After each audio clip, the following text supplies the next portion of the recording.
पाप अंकुशा एकादशी के दिन पूरे विधि विधान के साथ भगवान श्री विष्णु की आराधना करने से व्यक्ति के जीवन के सारे दुख दर्द दूर हो जाते हैं और उसे सभी पापों से मुक्ति मिलती है और मोक्ष की प्राप्ति होती है। इस दिन भगवान श्री विष्णु जी के पद्मनाभ स्वरूप की पूजा करने का विधान है। भक्तों को इस दिन सात्विक भोजन करना चाहिए और पीले वस्त्र धारण करके पूजा करनी चाहिए। ऐसा करने से आपको मनोवांछित फल मिलता है और इस दिन भगवान विष्णु के पद्मनाभ स्वरूप की पूजा करने से जीवन में सुख समृद्धि आती है।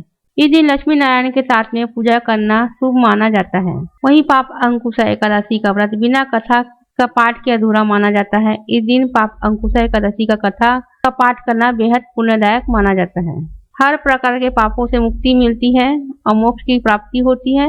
पाप अंकुशा एकादशी व्रत की कथा इस प्रकार है। प्राचीन काल की बात है। विंध्य नामक पर्वत पर क्रोधन नामक एक बहेलिया निवास करता था। वह अत्याचारी स्वभाव का था। उसका सारा समय दुष्टता, लूटपाट, मद्यपान और गलत संगति पाप कर्मों में ही बीत जाता था। जब जीवन के अंतिम वक्त में यमराज के दूत बहेलिया को लेने आ गए और यमदूत ने बहेलिया से कहा कि कल तुम्हारे जीवन का आखिरी दिन है, कल हम तुम्हें लेने आएंगे। यह बात सुनकर बहेलिया बहुत ज्यादा घबरा गया और महर्षि अंगिरा के आश्रम में जा पहुंचा। फिर महर्षि अंगिरा के पैरों पर गिरकर प्रार्थना करने लगा।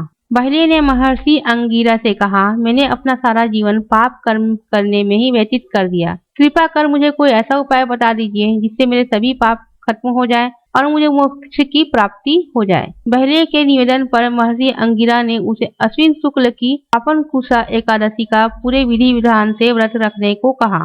महर्षि अंगिरा के कहे अनुसार उस बहेलिया ने पाप अंकुशा एकादशी का व्रत किया और किए गए अपने सारे बुरे कर्मों से छुटकारा पा लिया। इस व्रत पूजन के फल और भगवान की कृपा से बहेलिया विष्णु लोक को गया। जब यमराज के यमदूत ने यह चमत्कार देखा तो वह बहेलिया को अपने साथ लिए बिना ही यमलोक वापस चले गए।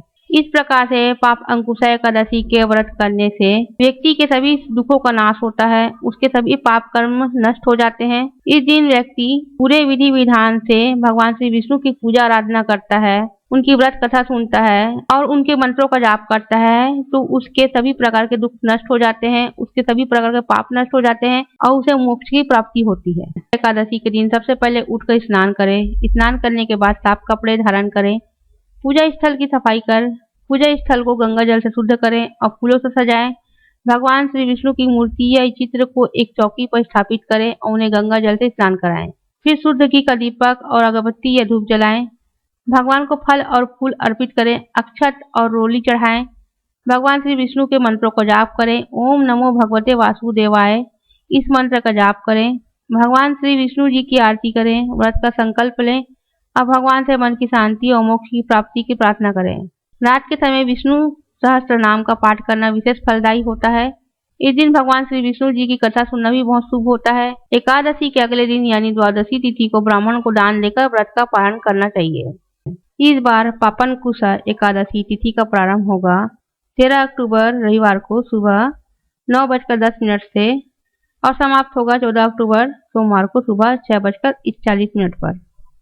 वैसे तो रविवार के दिन सुबह से ही एकादशी लग रही है, लेकिन रविवार के दिन 10वीं तिथि मिली हुई एकादशी होगी, इसलिए एकादशी का व्रत केवल 14 अक्टूबर सोमवार को ही रहेगा। 14 अक्टूबर सोमवार को सूर्योदय होगा सुबह 6:27 पर और सूर्यास्त होगा शाम 5:58 पर। इसी प्रकार ब्रह्म मुहूर्त का समय रहेगा सुबह 4:51 से 5:39 तक। अभिजीत मुहूर्त रहेगा सुबह 11:49 से 12:35 तक।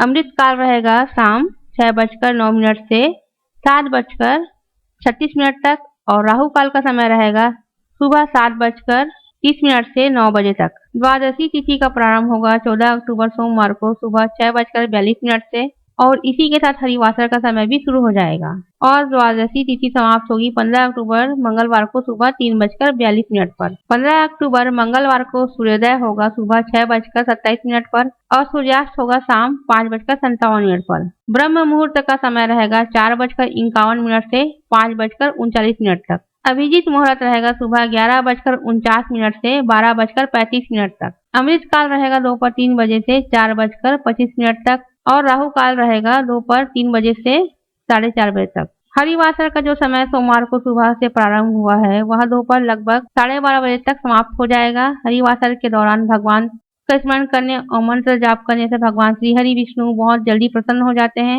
इस बार पापन कुश एकादशी के व्रत का पारण का शुभ मुहूर्त रहेगा 15 अक्टूबर मंगलवार को सुबह 6:27 से 7:45 के बीच आप व्रत का पारण कर सकते हैं।